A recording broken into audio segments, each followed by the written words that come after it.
Double Cross, and Other Skills I Learned as a Super Spy by Jackson Pierce. Chapter 11. The truth started with my parents. It was Oleander who gave me the idea, really, when she'd suggested that maybe SRS itself was behind my parents' disappearance. If that were true, there'd almost certainly be some sort of clue to it in my mom and dad's personnel file. Everything got put in those, from if we'd had chicken pox to our favorite vegetables. Personnel files, of course, weren't available from any old SRS computer lab. If I had to guess, they were probably encrypted and accessible only by the computers on ground control deck, which was always full of hits guys. The hits guys were relaxed, but they still wouldn't let me go poking around the high-level encrypted files. I needed help. I was good at a lot of things, Russian, computer hacking, and putting on a disguise in under 15 seconds, for example. I was not good at asking for help. There were a lot of reasons for this, but the main reason was group projects. Every so often, Agent Otter would assign us fake missions we had to complete in groups of 3 or 4. You know, stuff like break open this door using 4 toothpicks, or pretend I'm a league translator and convince me you're a Bulgarian contact. No one wanted me on their team. So I usually got stuck with whoever was unlucky enough to have missed class the day everyone picked teams. Group projects at SRS were rarely about actually completing whatever the task was. They were about making the flashiest presentation. So, while other SRS kids in my group were figuring out ways to rappel into the classroom from the ceiling, I was actually opening the door or learning conversational Bulgarian. My mom said I should talk to Otter about it. Dad said I should jam their rappelling equipment. I never did either. What was the point? I just wanted to get the dumb thing finished. Anyhow, the point is, group projects didn't teach me how to work with a team. They taught me to trust no one. But there was one person at SRS I could trust, and right now I needed her. I kicked off my blankets and crept into the hallway. I poked my head into Kennedy's bedroom. The eyes of a dozen cheerleader animals stared at me, like they judged me for not wearing pink. I ignored them. "Kennedy?" I whispered. "I'm getting up!" she shouted so loud that I dived for the bed and clamped a hand over her mouth. She jolted awake and almost screamed before realizing it was me. We both froze and stared at her bedroom door, cringing, waiting for Ms. Elma to barge in with her scar throbbing. Nothing.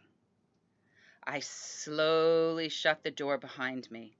Kennedy's hair was tangled on top of her head, and her eyes were bleary and unfocused. I wasn't entirely sure she hadn't fallen back asleep. "I need your help," I said quietly, "to figure out where Mom and Dad are." That was a partial lie, but it seemed safer this way. "How?" she asked immediately. "Are you really awake? You need to remember this." "Yes." "What's 7 times 8? "I don't know. I'm not good with math, awake or asleep," she answered, wrinkling her nose. 56. It's 56. "Right. Okay. I need the hits guys out of the control deck tomorrow." "When?" "About 2 o'clock. Kennedy looked at me solemnly for a few seconds and then nodded. "Okay." I knelt down by her bed and whispered quickly, explaining exactly what to do.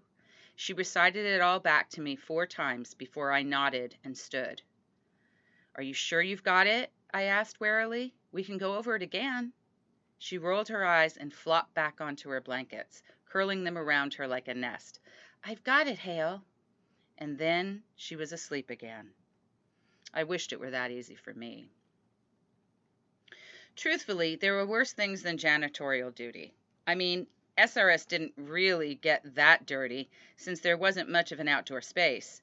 The janitors handed over a dustbin and broom and sent me off into the halls with instructions to come back once I'd swept all the way to the disguise department.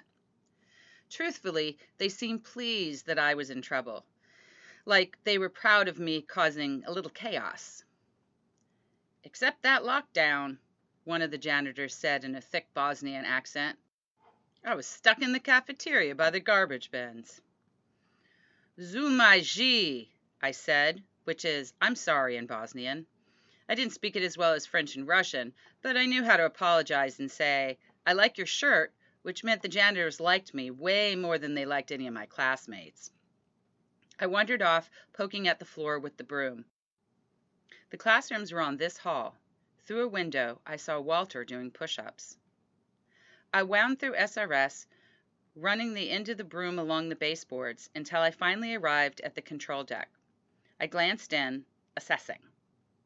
9 hits guys, all with energy drinks or coffee cups on their desks. They were the only ones on deck when there wasn't a mission being run, and though I saw a few scrutinizing spreadsheets, most seemed to be playing video games.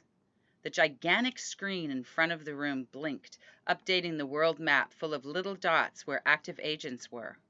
I wondered which, if any, were my parents. Mission: find out who's the hero and who's the villain.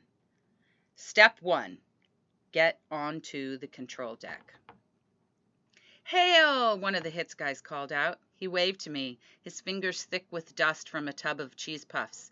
"So, man, yesterday." "Yeah," I sighed, stepping into the doorway. "I don't know. It was just..." Another hit shook his head at me. "Hey, man, your parents are missing. It happens. They gave you janitorial duty?" I smiled a little and nodded. I hated the fact that I didn't want to become a hits guy. They were 1,000 times nicer than Walter and 4,000 times less sweaty. "Want to take a break?" the first hits guy said, a little shyly. "Play around a starfighter?" I grinned, then set my broom and dustbin by the door and walked over to one of the hits guy's desks. He hurriedly closed a few windows on his screen, switched the settings over so I couldn't open any files, and then offered me a chair. "All right," one of them said. Clicking something, suddenly the giant world map was replaced by the starfighter opening sequence. I wasn't really good at the game, but they were, and I think they fully believed that one day I would give up and join them.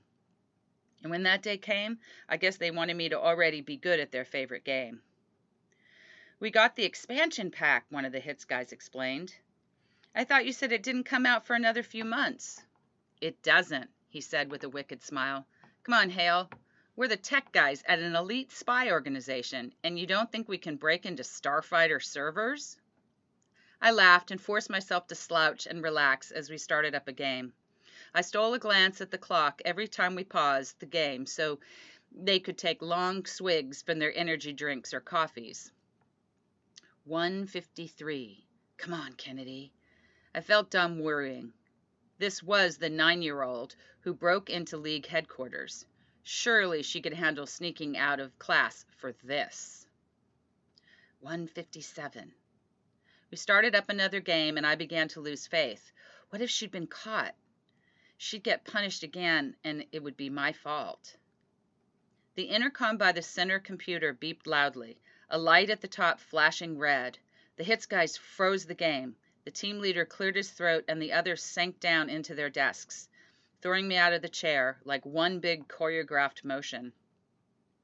They might be the hits, but they were still trained by the SRS. "Hits, how can we help you?" the agent said quickly. The others were at their stations, poised and ready to act. "Hi, can you guys come help me? I'm in the computer lab on level 4 and the whole thing is acting weird." My sister's voice was loud and so high-pitched it made the speaker crackle. Step 2. Create a diversion the hits guys can't ignore. "Have you tried restarting?" the agent said as the others relaxed. They used the lull to ball up their empty chip bags and toss them towards the trash can. They all missed. "Yeah, but it's just, okay, I'm making a project on hypnosis for class with Agent Farley, and I wanted to make it pretty. So I downloaded all these free fonts off a website, and then this thing popped up that said I'd want a laptop, and I clicked it, and then..." Again, like a dance number, the hits jumped to their feet. They sprinted for the door, their footsteps slapping down the hall so loudly they sounded like a stampede. I heard them round the outside corner, shouting about virus protection and secure networks. It wouldn't take long before they sent someone back to watch the desk while the others performed software surgery on Kennedy's computer. I rushed across the eerily silent control deck and slid into the center computer desk. It was the one most likely to have full security clearance. Step 3. Gather intel. First, Project Ground Cover. It didn't take me long to figure out how to open case files. After all, I'd seen the hits guys do it a dozen times. Project Ground Cover. Status: Gold level classified. I groaned louder than I'd intended. Gold level meant only Dr. Fishburne could access it from his office computer. Still, I scrolled down. Most of the mission details were grayed out and unclickable. At the bottom, however, was a category that, while unclickable, still provided information that made me freeze for a dangerously long time. Active agents: Katie Jordan. Role: retina scan required to access. Joseph Jordan. Role: retina scan required to access. There were other agents listed as well. A few were junior agents, but most were names I didn't recognize. I guessed that they were probably from other SRS facilities. One was Alex Creevy, a name I vaguely remember Clatterbook mentioning back at the League. Everything on Creevy was locked up years ago. I clicked on all the names uselessly, hoping to reveal more information, but finally the computer beeped angrily at me. If I kept this up, the entire thing might shut down. I had to keep moving. I closed the window, opened the index of SRS agents, and typed frantically. Katie Jordan. My mom's file popped up, the borders of the window bright red to indicate the security clearance needed to access it. I heard something in the hall, maybe just the AC kicking on, maybe footsteps, but I didn't have time to pause and dwell on it.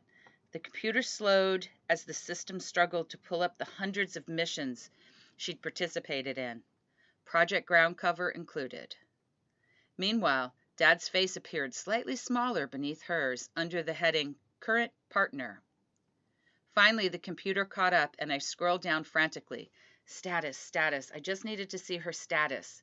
If SRS was telling the truth, she'd be listed as missing in the field. I froze, staring at the screen. Blinking angry letters smashed through my eyes all the way to my brain, rummaged around, and tore up everything I thought was real. Status: in the weeds. Mom and Dad were marked to be eliminated on sight by SRS.